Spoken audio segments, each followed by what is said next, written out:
ധൈര്യമായിട്ട് അതിനു വേണ്ടി കച്ചകെട്ടി ഇറങ്ങി പുറപ്പെടും വേണമെങ്കിൽ നമ്മുടെ നാട്ടിലെ മത തീവ്രവാദി സംഘടനകൾ.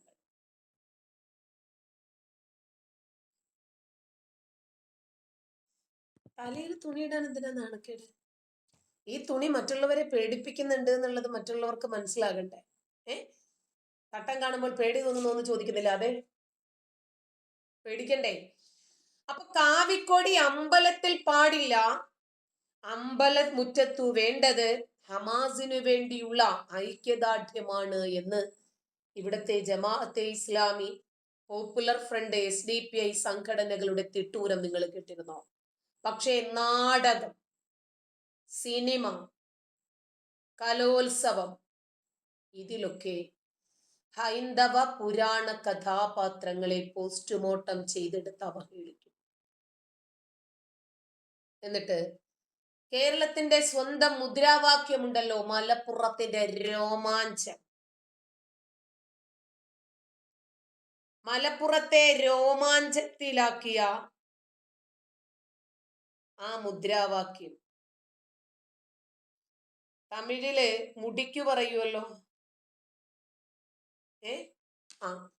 അതാണ് ഇറങ്ങിപ്പോടാ മലരെ, ഓക്കെ ആയില്ലേ? അതാണ്. ഇതുകൂടി യൂണിവേഴ്സിറ്റിയിലെ പാഠ്യപദ്ധതിയിലേക്കൊന്ന് ചേർത്തിട്ട് ആ നാടകകൃത്തിനെ കൂടി ഒന്ന് ആദരിച്ചിരുന്നെങ്കിൽ എന്ന് തോന്നിപ്പോ. നമ്മുടെ നാട്ടിൽ അതൊക്കെയല്ലേ യൂണിവേഴ്സിറ്റി പാഠപുസ്തകത്തിൽ പഠിക്കുന്നത്? ആരാ? വേടനെ കുറിച്ച്. മൈസൂർ കല്യാണം, അറബിക് കല്യാണം, നിലമ്പൂർ കല്യാണം, മലബാർ കല്യാണം. ആഹാ, എന്തായിരുന്നു നമ്മുടെ നാടല്ലേ? സുന്ദരമായിട്ടുള്ള ആചാര രീതികൾക്ക് കേളികേട്ട നാട്. ഭാര്യമാർ 4 പോന്നോട്ടെ. ഇനിയും അങ്ങനെ എങ്ങാനും ഒരുത്തൻ കഞ്ഞിവെള്ളത്തിന് ഉപ്പ് പോരാ, മീൻകറിക്ക് എരി പോരാ, മത്തി മുളകിട്ട് തന്നെ വെക്കണം, അങ്ങനെ ചെയ്യാത്തതിന്റെ പേരിൽ ഹമുക്കേ ഡാഷിന്റെ മോളെ നിന്നെ ഞാൻ ഇതാ തൊലാക്ക് ചൊല്ലിയിരിക്കും. വിട്ടോ? വിട്ടോ? എന്നിട്ട് അവന് കുറച്ച് കഴിയുമ്പം തോന്നുവാണ്, അയ്യോ വേണ്ടായിരുന്നല്ലേ. രാത്രി ആയപ്പോഴേക്ക് ശരീരത്തിന് പെണ്ണിന്റെ ചൂട് തട്ടണമെന്ന് തോന്നിയപ്പോൾ ഇങ്ങോട്ട് പോന്നു. കുഴപ്പമൊന്നുമില്ല, അയ്യോ അത് പറ്റി. ഇനി അവളുടെ കൂടെ ഇവന് കിടക്കണമെങ്കിൽ വേറെ ഒരുത്തനോടൊപ്പം ഇവള് കല്യാണം കഴിച്ചു പോയി. അവര് രണ്ടുപേരും ശാരീരിക ബന്ധം പുലർത്തിയിരിക്കണം.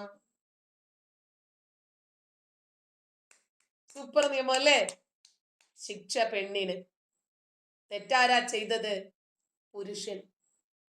ഇങ്ങനെയൊക്കെ കലാപരമായിട്ടുള്ള ശരീഅത്ത് നിയമങ്ങൾ ഇവിടെ മുസ്ലിങ്ങൾക്കിടയിലുണ്ടെന്ന്. നീ പഠിച്ചോ മകളെ, സമർത്ഥമായിട്ട് സമ്മാനം വാങ്ങിക്കാൻ സ്റ്റേജിൽ വാപ്പ വരും.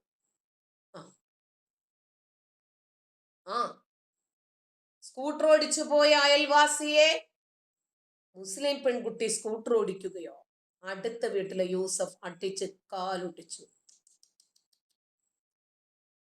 ഇതൊന്നും ഞമ്മന്റെ ആളുകളെ അലട്ടുന്ന പ്രശ്നമേ ഇല്ല. നമ്മളെ അലട്ടുന്നത് എന്താ?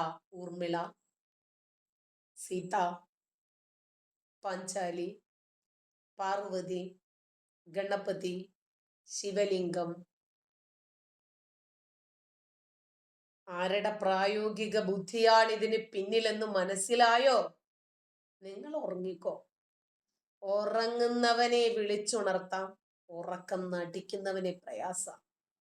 കോഴിക്കോട് സംസ്ഥാന യുവജനോത്സവത്തിലെ സ്വാഗത ഗാനത്തിൽ അവതരിച്ച ഭീകരവാദിക്ക് ഇസ്ലാമിക വേഷം കൊടുത്തതിൽ അന്വേഷണവും ആക്രോശവും നടത്തിയവർക്ക് മലപ്പുറത്തേക്ക് വണ്ടി കിട്ടിയിട്ടില്ലല്ലോ. ഗാസയിലേക്ക് പോയ ആളുകൾക്ക് നൈജീരിയയിലേക്ക് കണ്ണു നട്ടാൻ പറ്റിയിട്ടില്ല. പറ്റിയോ? അവരുടെ നോട്ടം എപ്പോഴും ഗാസയിലെ മുസ്ലിങ്ങൾക്ക് എന്ത് സംഭവിക്കുന്നു എന്നതാണ്.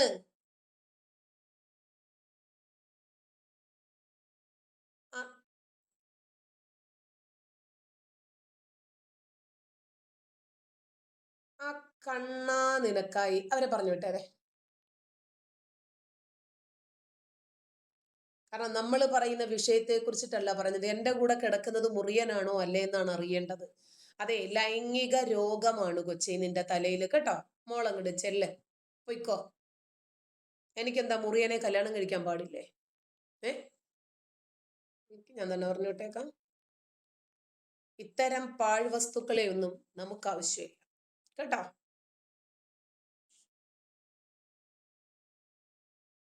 അപ്പോ മലപ്പുറത്തിന്റെ മണ്ണിൽ എത്ര വേണമെങ്കിലും ഭീകരവാദവും തീവ്രവാദവും ഒക്കെ ആകാം, കുഴപ്പമില്ല. അതിലേക്കൊരു മതേതര നവോത്ഥാന നാറികളും തലതിരിക്കില്ല.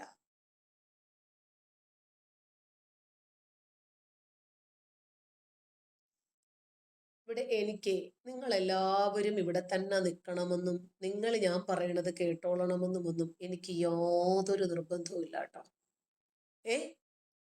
അല്ലാതെ അയ്യോ ആള് കുറഞ്ഞു പോകുന്നു, ബ്ലോക്ക് ചെയ്ത് കഴിഞ്ഞാൽ ചാറ്റ് ബോക്സിൽ ആളിൽ, അങ്ങനെയൊന്നും ഒരു പേടിയും എനിക്കില്ല. ഞാൻ എൻ്റെ അഭിപ്രായവും എൻ്റെ ആശയവും പറയാനാ വന്നിരിക്കുന്നത്. എൻ്റെ മാതാപിതാക്കൾ മുസ്ലിങ്ങളാണ്, എൻ്റെ ഭർത്താവ് മുസ്ലിമാണ്, എൻ്റെ മക്കളും ചിലപ്പോൾ നാളെ മുസ്ലിമായിട്ട് തന്നെ വരും. അതിനെന്താ? ഞാനൊരു തീവ്രവാദിയല്ലല്ലോ. ഞാൻ മതം വിട്ടു കഴിഞ്ഞാൽ എൻ്റെ കുടുംബാംഗങ്ങൾ എല്ലാവരും മതം വിടും എന്ന് പറയാൻ?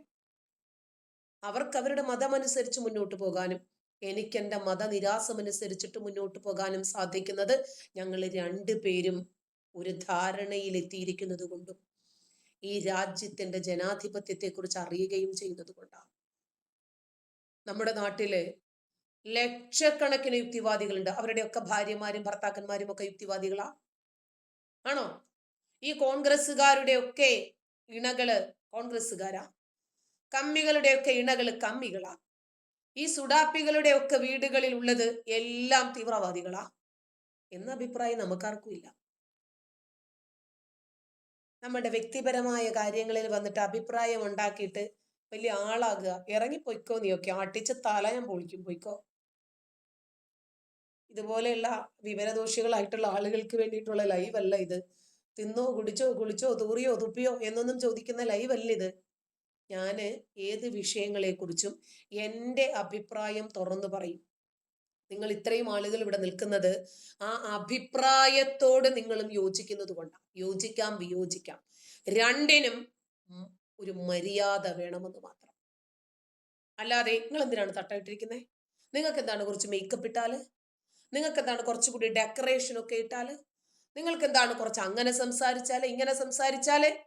എനിക്ക് ഞാനാകാനേ പറ്റൂ. എൻ്റെ ശരികളിലാണ് ഞാൻ ഉറച്ചു നിൽക്കുന്നത്. ആ എൻ്റെ നിലപാടുകളെ മാറ്റിമറിച്ച് നിങ്ങൾ നിങ്ങളുടെ നിലപാടുകൾ എന്നിലേക്ക് കൊണ്ടുവരാൻ ശ്രമിക്കുമ്പോഴാണ് അതൊരു തീവ്രവാദമായി മാറുന്നത്. എൻ്റെ വാദം മാത്രമായിരിക്കണം ശരി. നിങ്ങളുടെ ആമവാദവും പിള്ളവാദവും കോച്ചുവാദവും തളർവാദവും ഒക്കെ നിങ്ങളുടെ വീടുകളിൽ മതി കേട്ടോ. ഞാൻ സ്വതന്ത്രയായ ഒരു വ്യക്തിയാണ്. ഏതാശയം സ്വീകരിക്കണം, എന്ത് നിലപാട് സ്വീകരിക്കണം, ഓരോ വിഷയത്തിലും എന്ത് അഭിപ്രായം പറയണം എന്ന് ഞാനാണ് തീരുമാനിക്കുന്നത്. മലപ്പുറത്ത് ഇപ്പോ ഒരു വിഭാഗം ആളുകള് ഉമ്മ ഉപ്പ എന്ന് വിളിക്കും, ഇമ്മ ഇപ്പ എന്ന് വിളിക്കും, ഉപ്പച്ചി ഉമ്മച്ചി എന്ന് വിളിക്കും. ഒരു പരിഷ്കൃത മതത്തിനത് ചേർന്നതാണോ? ഇവർക്ക് എന്താ പപ്പ മമ്മി എന്ന് വിളിച്ചാൽ എന്താണ് അതിൽ കാര്യമുണ്ടോ? ഉണ്ടോ? അതിൽ എന്ത് കാര്യമാണുള്ളത്? ഹൈന്ദവ പുരാണങ്ങളിലെ സ്ത്രീ കഥാപാത്രങ്ങളെ അവഹേളിച്ച് നാടകം കളിച്ച് കഴിഞ്ഞപ്പോൾ മുദ്രാവാക്യം എന്തായിരുന്നു? ഇറങ്ങിപ്പോടാ മയിലേന്ന്. കേരളത്തിന്റെ നവോത്ഥാനം ഉദ്ധരിക്കുന്നതിന് വേണ്ടി ഇറങ്ങി തിരിച്ചിരിക്കുന്ന ആളുകളെ കുറിച്ച് ഒരക്ഷരം പറയാൻ പാടില്ല. കേരളത്തിന്റെ നവോത്ഥാനം എങ്ങനെയാ? ലോകം മുഴുവനും ഇസ്ലാമിക ഭരണത്തിന്റെ കീഴിൽ കൊണ്ടുവരണം എന്നാഗ്രഹിക്കുന്ന ഒരു പൊളിറ്റിക്കൽ ഐഡിയോളജി മാത്രമാണ് ഇസ്ലാം. ഇസ്ലാമും മുസ്ലിമും ഒന്ന് തന്നെ. ഇസ്ലാമും തീവ്രവാദവും ഒന്ന് തന്നെ. തീവ്രവാദവും ഭീകരവാദവും ഇസ്ലാമും മുസ്ലിമും ഒക്കെ തമ്മിൽ അഭേദ്യമായിട്ടുള്ള ബന്ധങ്ങളുണ്ട്. അതുകൊണ്ട് ഇസ്ലാമും തീവ്രവാദവും രണ്ടല്ല. ഇസ്ലാമിൽ അന്തർലീനമാണ് തീവ്രവാദം, തീവ്രവാദത്തിൽ അന്തർലീനമാണ് ഇസ്ലാം. ഇസ്ലാമിന് മുസ്ലിങ്ങൾക്ക് എത്രമാത്രം സ്പേസ് കൊടുക്കാൻ സാധിക്കുന്നു അത്ര തന്നെ സ്പേസ് തീവ്രവാദത്തിനുമുണ്ട്. കാരണം ഇസ്ലാം പ്രതിനിധാനം ചെയ്യുന്നത് ഖുർആൻ എന്നുള്ള മുഖ്യ പ്രമാണത്തിലാണ്. ആ പ്രമാണത്തിൽ മുഴുവനും തീവ്രവാദവും അന്യമത വിരുദ്ധതകളും കൊള്ളയും കൊലയും കലാപവുമാണ്. മുസ്ലിങ്ങൾക്ക് ഇസ്ലാമിൽ എത്രമാത്രം സ്വാധീനമുണ്ടോ അത്ര തന്നെ സ്വാധീനം തീവ്രവാദത്തിനുമുണ്ട്. ജൂതന്മാരോടും ക്രൈസ്തവരോടും ആ ബഹുദൈവ വിശ്വാസികളോടുമുള്ള വെറുപ്പ്, അതുകൊണ്ടാണ് ബംഗ്ലാദേശിൽ ഇങ്ങനെ സംഭവിക്കുന്നത്. അത് തന്നെയാണ് നൈജീരിയയിൽ നൂറുകണക്കിന് അധ്യാപകരെയും ചെറിയ നഴ്സറി കുഞ്ഞുങ്ങളെയും ഒക്കെ ഇവർക്ക് തട്ടിക്കൊണ്ടുപോയി വിലപേശാൻ സാധിക്കുന്നത്. ജൂതരാഷ്ട്രം 1948 ഉണ്ടായത് മുതലല്ല ഈ അന്യമത വിരുദ്ധതകൾ ഈ മുസ്ലിങ്ങളുടെ മനസ്സുകളിലേക്ക് കുടിയേറി. 6-ാം നൂറ്റാണ്ടിൽ സൗദി അറേബ്യയിൽ വെച്ച് ആ മുഹമ്മദ് ഉണ്ടല്ലോ, മക്കയിലെത്തിയപ്പോൾ ലിബറലായി പോയി. മദീനയിലെത്തിയപ്പോൾ തന്റെ ആവനാഴിയിലെ കൂർത്ത മൂർച്ചയുള്ള മുഴുവൻ ആയുധങ്ങളും പുറത്തെടുത്ത് പൊരുതാൻ, കലാപത്തിന്റെയും യുദ്ധത്തിന്റെയും കൊള്ളയുടെയും കൊലയുടെയും അവസാന വാക്കായിട്ടുള്ള ആ ഗോത്ര നേതാവ് മനുഷ്യനെ പരസ്പരം കൊല്ലാനും കൊല്ലിക്കാനും നടന്നു. അതുകൊണ്ടാണ് ഇസ്ലാം സ്ഥാപിച്ചതാരാ? പ്രവാചകൻ. ആ പ്രവാചകൻ എന്താണോ പഠിപ്പിച്ചത് അത് തന്നെയാണ് ഇന്നും ഇസ്ലാമിൽ നിലനിൽക്കുന്നത്. അതുകൊണ്ടാ പറഞ്ഞത് ഇത് രണ്ടും രണ്ടല്ല ഒന്നാണ്. സത്യവിശ്വാസികളെ, യഹൂദരെയും ക്രൈസ്തവരെയും നിങ്ങൾ ഉറ്റമിത്രമായി സ്വീകരിക്കരുത്. അവർ അന്യോന്യം മിത്രങ്ങളുമാണ്. അള്ളാഹുവിന്റെ സൃഷ്ടികളല്ലേ യഹൂദരും ക്രിസ്ത്യാനികളും ഒക്കെ. ഇനിയും ഈ യഹൂദ ക്രിസ്ത്യാനികളോട് നിങ്ങൾ ആരെങ്കിലും സൗഹൃദം സ്വീകരിക്കുന്നെങ്കിൽ അവനും ജൂത ക്രിസ്ത്യാനികളെ പോലെ തന്നെയാണ് എന്ന് പടച്ചവൻ പഠിപ്പിച്ചു. 5-ാം അധ്യായം ഖുർആൻ 51-ാമത്തെ വചനം. ഖുർആൻ കൊണ്ട് മാത്രം തീരുന്നതായിരുന്നോ ഇത്? അല്ല. ജാബിർ ബിൻ അബ്ദുള്ള നിവേദനം ചെയ്യുന്ന ഒരു ഹദീസിൽ പ്രവാചകൻ പറയുന്നത് ഞാൻ കേട്ടു. തീർച്ചയായും അറേബ്യൻ ഉപദ്വീപിൽ നിന്നും ജൂതരെയും ക്രൈസ്തവരെയും ഞാൻ നാട് കടത്തുക തന്നെ ചെയ്യും. മുസ്ലിമിനെ അല്ലാതെ അവിടെ താമസിക്കാൻ വിടില്ല. സ്വഹീഹ് മുസ്ലിം വോള്യം 2 32-ാമത്തെ ഭാഗം ഹദീസ് നമ്പർ 63 1767-ാമത്തെ ഹദീസ്. ഇനി വേണോ? ഒരു നിമിഷം ചിന്തിച്ചാൽ പോരെ, പഠിച്ചോനെ നിന്റെ സൃഷ്ടികളല്ലേ യഹൂദരും ക്രിസ്ത്യാനികളും ഒക്കെ. അബൂ ഹുറൈറ നിവേദനം ചെയ്യുന്ന ഒരു ഹദീസിലെ ജൂതന്മാരോടോ ക്രിസ്ത്യാനികളോടോ നിങ്ങൾ സമാധാനം കൊണ്ട് ആരംഭിക്കരുത്, സലാം പറയരുത്. അവരെ നിങ്ങൾ വഴിയിൽ കണ്ടുമുട്ടിയാൽ അവരോട് നിങ്ങൾ നീരസം പ്രകടമാക്കണം. മുസ്ലിം റിപ്പോർട്ട് ചെയ്യുന്നതാണ്, 3-ാം വാള്യം 39-ാമത്തെ ഭാഗം ഹദീസ് നമ്പർ 13 2167. അല്ലാഹുവിന്റെ സൃഷ്ടികളല്ലേ അവര്, അല്ലേ? എന്റെ തട്ടം ഞാൻ എവിടെ ഇടണം എന്തിനിടണമെന്ന് ഞാൻ തീരുമാനിക്കും. ഞാൻ തുടക്കം തന്നെ പറഞ്ഞിട്ടുണ്ട്, നിന്നെ പോലെയുള്ള മതജീവികളൊന്നും ഇതിനകത്തേക്ക് കയറി വരരുതെന്ന്. ഈ തട്ടം നീ വാങ്ങിയതല്ല, നിന്റെ തന്ത വാങ്ങിയതല്ല, നിന്റെ അച്ചിയുടേതല്ല കേട്ടോ. മറുപടി വന്നു. എനിക്കിഷ്ടമുള്ള വേഷം ഞാൻ ഇടുന്നതിന് നിനക്കൊക്കെ എന്താ? നാളെ ഞാൻ ചിലപ്പോൾ പറതയും മക്കനെയും വിട്ട് ലൈവിന് വരും. ഇതേ ഇന്ത്യയാണ്. നീ ഇന്ത്യയൊക്കെ മനസ്സിൽ ചിലപ്പോൾ ഇത് പാകിസ്ഥാൻ ആയിരിക്കും. അല്ല, അവിടെ പോയിട്ട് നീയൊക്കെ വീമ്പിളക്കിയാൽ മതി കേട്ടോ. എന്റെയും നിന്റെയും വോട്ടിന് ഈ രാജ്യത്ത് തുല്യമായിട്ടുള്ള വാല്യൂവേ.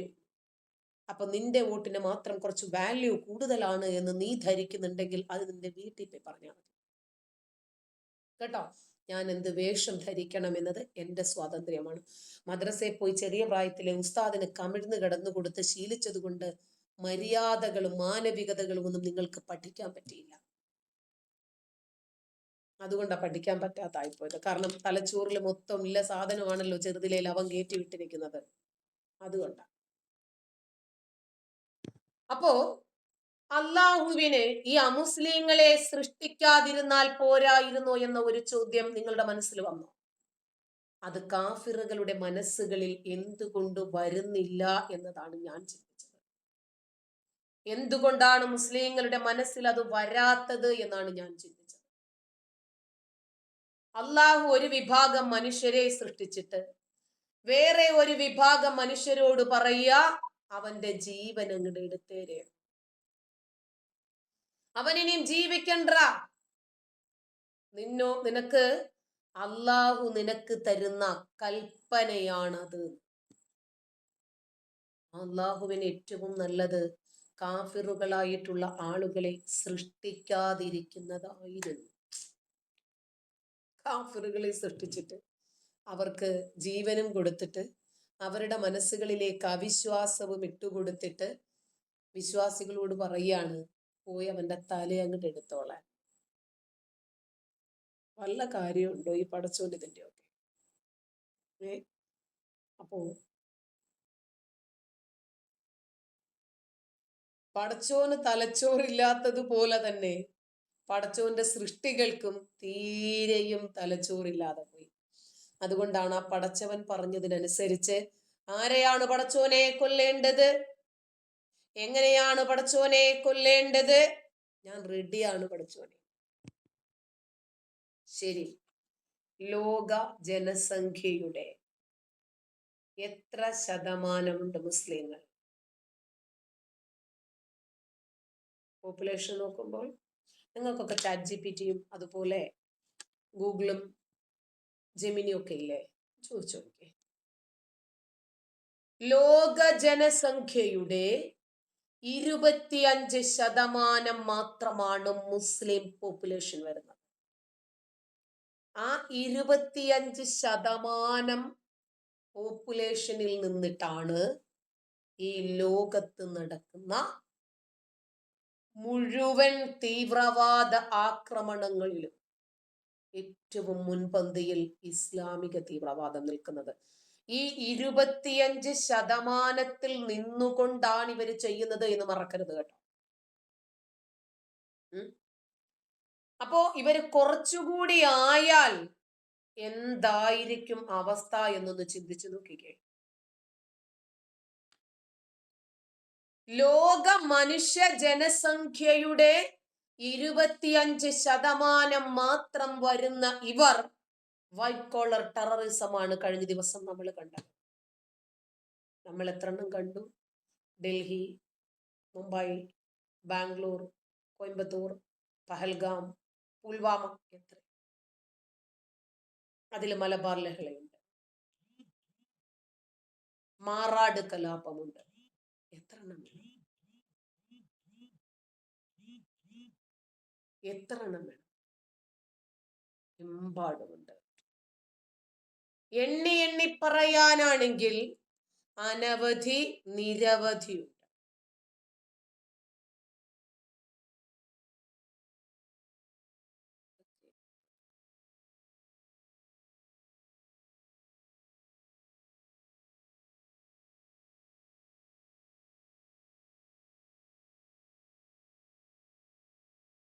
അതൊരാൾ എൻ്റെ നമ്പർ സേവ് ചെയ്തിട്ട് അയാൾക്ക് പറയാനുള്ളതൊക്കെ ഇതിനകത്ത് വന്നിട്ട് എന്നോട് പറഞ്ഞുകൊണ്ടിരിക്കുവാണ്. 25%. ബാക്കി 75% അതാണ്. ബാക്കി വരുന്ന 75% ആളുകളെ കൊല്ലുക എന്ന ദൗത്യവുമായി ഈ 6-ാം നൂറ്റാണ്ടിലെ ഗോത്ര സംസ്കാരം വിളിച്ചോതുന്ന കലാപ പുസ്തകവുമായിട്ട് ഇവരിറങ്ങിത്തിരിക്കുക. ലോകത്ത് നടക്കുന്ന മുഴുവൻ ആക്രമണങ്ങളും ഈ 25%-ആ ചെയ്യുന്നത്.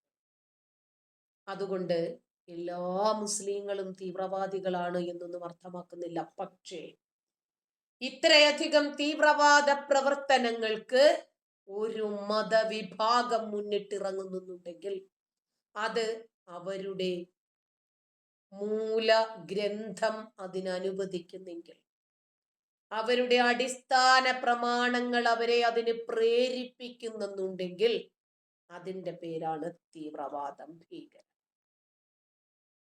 തീവ്രവാദ പ്രവർത്തനങ്ങൾ നടത്തുമ്പോൾ സമൂഹം മുഴുവനും ഒന്നടങ്കം, മുസ്ലിങ്ങൾ ഉൾപ്പെടെ, നമ്മൾ പറയില്ലേ നല്ല മുസ്ലിങ്ങളുണ്ട്, എല്ലാ മുസ്ലിങ്ങളും തീവ്രവാദികളല്ലാന്ന്, ആ തീവ്രവാദികളല്ലാത്ത മുസ്ലിങ്ങൾ ഇതിനെ എതിർത്തിരുന്നുവെങ്കിൽ ഒരു പക്ഷേ ഇസ്ലാമിക തീവ്രവാദം ഇങ്ങനെ വളർന്നൊരു വടവൃക്ഷമായി വിഷക്കല്ലായി മാറുമായിരുന്നില്ല.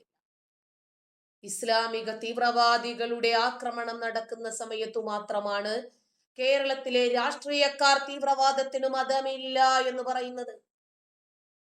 തീവ്രവാദിക്കും മതമുണ്ട്, തീവ്രവാദത്തിനും മതമുണ്ട്. അതിന്റെ പേരാണ് ഇസ്ലാം.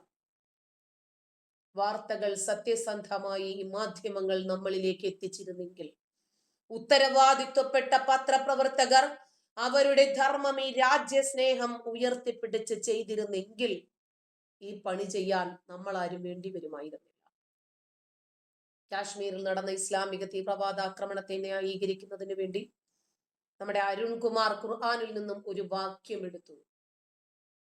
അദ്ദേഹം ഒരു തുമ്പും വാലും മാത്രം എടുത്തിട്ടാണ് അതിനെക്കുറിച്ച് സംസാരിക്കുകയും ന്യായീകരിക്കുകയും ചെയ്തത്. പക്ഷേ അരുൺകുമാർ മറച്ചു പിടിച്ച ആ ഖുർആൻ വാചകത്തിന്റെ തന്നെ ബാക്കി ഭാഗം ഉണ്ടായിരുന്നു. ആക്രമണത്തിന് പ്രേരിപ്പിക്കുന്ന, പ്രോത്സാഹനം കൊടുക്കുന്ന 100-ലധികം ഖുർആൻ വചനങ്ങൾ ഖുർആനിലുണ്ട്.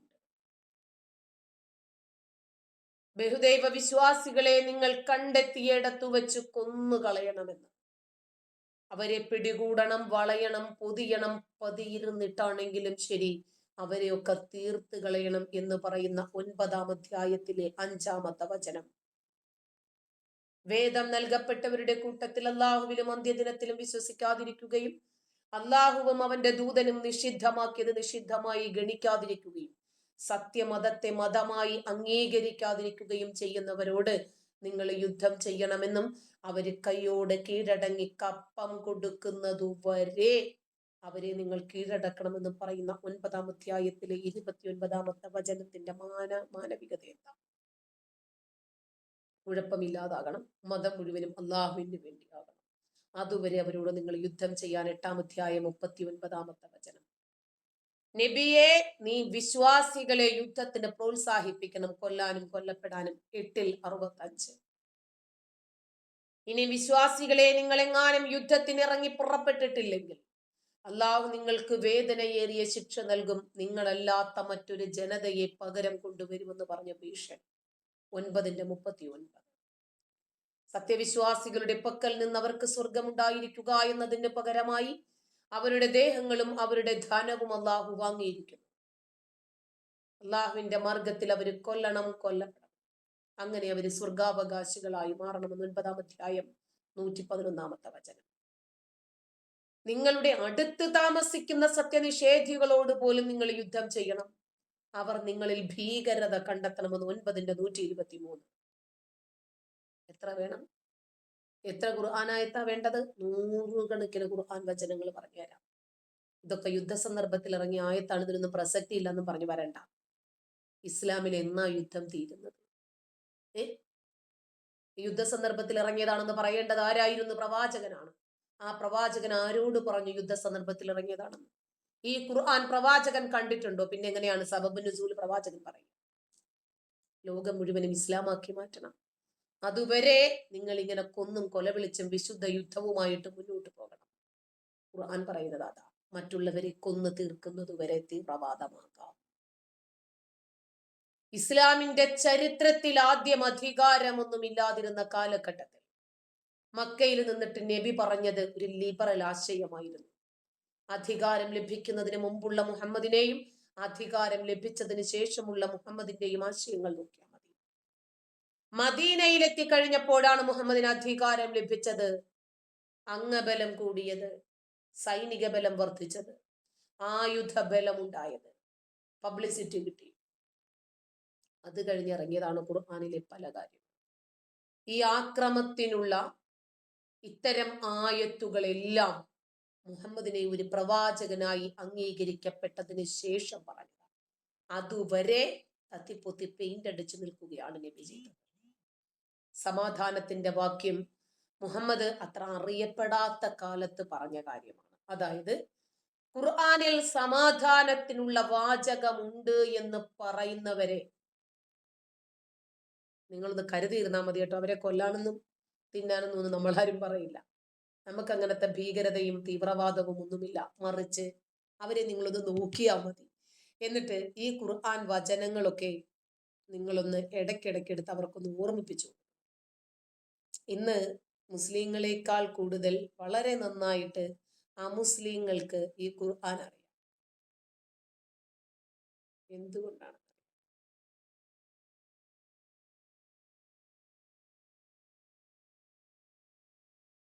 ഇവര് ഇതൊരു ലിബറൽ ആശയമാണ്, മതേതരത്വമാണ് എന്ന് പറയുമ്പോഴെല്ലാം ഇത്തരം ഖുർആൻ വചനങ്ങൾ ഇന്ന് നമ്മുടെ എല്ലാ സോഷ്യൽ മീഡിയ പ്ലാറ്റ്ഫോമുകളിലും ഉണ്ട്. ഞാനും എഴുതിയിടുന്നുണ്ട്. എൻ്റെ യൂട്യൂബിൻ്റെ കമ്മ്യൂണിറ്റി പോസ്റ്റിലാണ് ഒരുപാട് ഖുർആൻ വചനങ്ങൾ, 100-ലധികം ഖുർആൻ വചനങ്ങൾ ഈ തീവ്രവാദത്തെ പ്രോത്സാഹിപ്പിക്കുന്ന, ഭീകരതയെ പ്രോത്സാഹിപ്പിക്കുന്ന, അന്യമതവിശ്വാസികളായി പോയി എന്നതിൻ്റെ പേരിൽ മറ്റുള്ളവരെ കൊന്നു തള്ളാൻ പഠിപ്പിക്കുന്ന നിരവധി വചനങ്ങൾ ഞാൻ ഇൻഡെക്സ് അടക്കം കൊടുത്തിട്ടുണ്ട്. ഒന്ന് നോക്കുക. എലക്ഷൻ ആണല്ലോ, തെരഞ്ഞെടുപ്പില് മതം പറഞ്ഞിട്ട് വോട്ട് ചോദിക്കാൻ വരുന്നവരോട് അവരുടെ മുഖത്ത് നോക്കിയിട്ട് നിങ്ങളൊന്നും ചോദിക്കണ്ട, ഇത്തരം സമാധാനത്തിന്റെ വചനങ്ങളൊന്ന് ഓർത്തെടുക്കാൻ ശ്രമിച്ചാൽ മതി. നമുക്ക് മരിച്ചു പോകണം. കൗമാരം എന്തിനു വേണ്ടി ചെലവഴിച്ചുവെന്ന് അള്ളാഹു ചോദിക്കില്ല. നിന്റെ പഠനകാലത്തെ കുറിച്ച് പോലും അള്ളാഹു ചോദിക്കില്ല. അള്ളാഹു ചോദിക്കുന്ന ഒരു ചോദ്യമുണ്ട്, ആ യൗവനം, നിന്റെ യൗവനം നീ എന്തിനു വേണ്ടി ചെലവഴിച്ചുവെന്ന് അള്ളാഹു താലാന്റെ മുമ്പിൽ ശിരസ് ഉയർത്തി ഉത്തരം പറയാൻ നിനക്ക് സാധിക്കണമെങ്കിൽ ജീവിക്കുന്ന കാലത്തിനും ബാക്കിയാകുന്ന ഭാവിക്കും അന്തസ്സുള്ള ഓർമ്മകൾ പകരാനാണ് നീ നിന്റെ ജീവിതം കൊണ്ട് ഉദ്ദേശിക്കുന്നതെങ്കിൽ നിനക്ക് പറ്റിയ പാർട്ടിയുടെ പേര് ഇന്ത്യൻ യൂണിയൻ മുസ്ലിം ലീഗ്.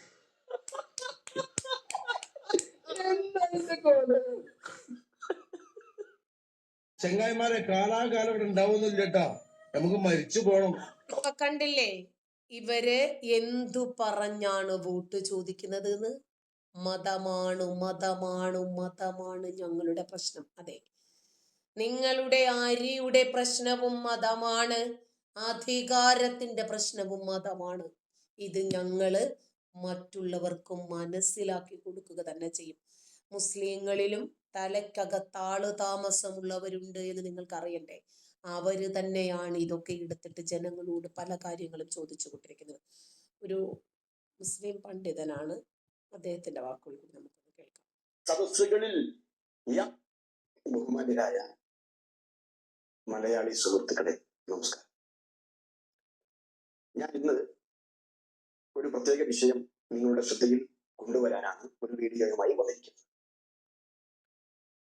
ഞാൻ ഇന്നലെ ഒരു വീഡിയോ ചെയ്തപ്പോൾ അതുപോലെ എന്റെ പാർട്ടിയുടെ പൊതുയോഗങ്ങളിൽ പ്രസംഗിക്കുന്ന പ്രസംഗങ്ങൾ, പ്രഭാഷണങ്ങൾ അത് എന്റെ ഫേസ്ബുക്ക് പേജിൽ പ്രൊഫൈലിൽ അവിടെ അപ്ലോഡ് ചെയ്യുമ്പോൾ അതിന്റെ താഴെ വന്ന് എന്നെ ഒറ്റുകാരനെന്നും മതവിരോധിയെന്നും മതനിഷേധിയെന്നും സമുദായത്തെ പറയിപ്പിച്ചു എന്നൊക്കെ പറഞ്ഞ് ഒരുപാട് കമന്റുകൾ എഴുതുന്ന ആളുകൾ, ഞാൻ ബഹുമാന്യരായ എന്റെ നാട്ടുകാരോട്, എന്റെ ഈ ശബ്ദം ശ്രവിക്കുന്ന ആളുകളോട് വളരെ വിനയത്തോടു കൂടി ചില കാര്യങ്ങൾ ഓർമ്മപ്പെടുത്തുകയാണ്.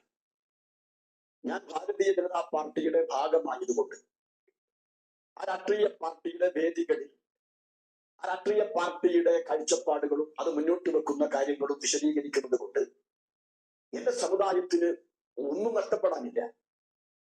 ഞാൻ BJP-ക്കാരനായി എന്നതിന്റെ പേരിൽ മറ്റു ഇതര മതവിഭാഗങ്ങളിൽപ്പെട്ട ആളുകൾ ഒരാളും തന്നെ ഞാൻ വിശ്വസിക്കുന്ന എന്റെ മതത്തെയോ ഈ മതം പറഞ്ഞ് ലീഗിന്റെ ഏണിക്ക് നിങ്ങൾ വോട്ട് ചെയ്താൽ ആ ഏണിയിലേക്ക് കയറി നിങ്ങൾക്ക് സ്വർഗത്തിലേക്ക് പോകാമെന്ന് പറയുന്നിടത്തെ വർഗീയതയ്ക്ക് നിങ്ങൾക്ക് പ്രശ്നമൊന്നുമില്ലല്ലോ, ഉണ്ടോ? അതിൽ നിങ്ങൾ ഒരു ഭീകരതയും കാണുന്നുമില്ലല്ലോ, ഇല്ല. മറിച്ച് ഒരു രാജ്യസ്നേഹി ഭാരതീയ ജനതാ പാർട്ടിയോടൊപ്പം ചേർന്ന് നിന്നാൽ ഈ രാജ്യത്തിന്റെ പുരോഗതിക്കു വേണ്ടി താൻ പ്രയത്നിക്കുമെന്ന് പറഞ്ഞാൽ ഭാരത് മാതാ കീ ജയ് എന്നുറക്കെ പറഞ്ഞ് വന്ദേ മാതരം ആലപിച്ചാൽ അവനെ നിങ്ങൾ